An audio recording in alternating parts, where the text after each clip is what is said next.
जंगल की भूतिया हवेली। बहुत समय पहले एक छोटे से गांव के पास एक घना जंगल था। उस जंगल के बीचों बीच एक पुरानी हवेली थी। गांव वाले कहते थे कि हवेली में भूत रहते हैं और रात होते ही अजीब आवाजें आने लगती हैं। एक दिन गांव के 3 दोस्त राहुल, अनु और मीना ने तय किया कि वे उस हवेली का राज जानने जाएंगे। वे तीनों बहुत बहादुर थे और डरना नहीं जानते थे। राहुल ने कहा, हमें वहां जाना चाहिए और देखना चाहिए कि हवेली में क्या है। शायद ये सिर्फ लोगों की बातें हैं। अनु और मीना ने सहमति में सिर हिलाया। वे तीनों एक दूसरे का हाथ पकड़कर जंगल की ओर चल पड़े। जंगल में पहुंचते ही अंधेरा घिरने लगा और हवा में सर्दी बढ़ने लगी। पेड़ों की शाखाएं जैसे उनके रास्ते को रोकने की कोशिश कर रही थीं। जब वे हवेली के पास पहुंचे तो उन्होंने देखा कि वह बहुत पुरानी और टूटी फूटी थी। दरवाजे और खिड़कियां टूटी हुई थीं और हर जगह मकड़ियों के जाले थे। हवेली को देखकर ही उनकी रीढ़ की हड्डी में सिहरन दौड़ गई। राहुल ने कहा, हम यहां तक आ गए हैं, अब वापस नहीं मुड़ सकते। चलो अंदर चलते हैं। तीनों ने साहस बटोरकर दरवाजा खोला। अंदर घुप अंधेरा था, सिर्फ उनकी टॉर्च की रोशनी थी। हवेली के अंदर का माहौल बहुत भयानक था। हर कदम पर फर्श चरमराने लगता और दीवारों पर अजीब छायाएं दिखती। वे धीरे धीरे चलते हुए हवेली के बड़े हॉल में पहुंचे। वहां एक पुराना पियानो रखा था और अचानक पियानो अपने आप बजने लगा।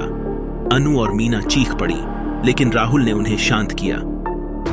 शायद ये पुरानी हवेली की आवाजें हैं, राहुल ने कहा।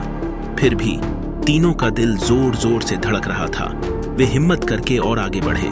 तभी हवेली के ऊपर वाले मंजिल से किसी के चलने की आवाज आई। उन्होंने ऊपर की ओर देखा और सीढ़ियों की ओर बढ़ने लगे। सीढ़ियों पर चढ़ते हुए उनके कदम जैसे जैसे ऊपर बढ़ रहे थे, आवाजें और तेज होती जा रही थीं। ऊपर पहुंचकर उन्होंने देखा कि एक कमरा थोड़ा खुला हुआ था। राहुल ने धीरे से दरवाजा खोला और अंदर झांका। कमरे के अंदर एक बूढ़ी औरत की परछाई थी। वह चुपचाप एक कुर्सी पर बैठी थी। राहुल ने डरते हुए पूछा, कौन हो आप? औरत ने धीरे से सिर उठाया और कहा, मैं इस हवेली की मालिक हूं। मेरे परिवार के सभी लोग यहां से चले गए, लेकिन मैं यहीं रह गई। लोग कहते हैं कि मैं भूत हूं, लेकिन मैं सिर्फ एक अकेली आत्मा हूं। राहुल, अनु और मीना को सारा मामला समझ में आ गया। वे बोले, हम आपको यहां से निकालने में मदद करेंगे। बूढ़ी औरत ने आभार व्यक्त किया और कहा, अगर तुम ऐसा करोगे तो यह हवेली फिर से जी उठेगी और कोई इसे भूतिया हवेली नहीं कहेगा। तीनों दोस्तों ने उस बूढ़ी औरत की मदद की और हवेली को साफ सुथरा किया। जल्द ही गांव वालों को सच पता चला और वे भी हवेली में आने लगे। हवेली फिर से सुंदर बन गई और लोग उसे अब प्यार से रानी की हवेली कहने लगे।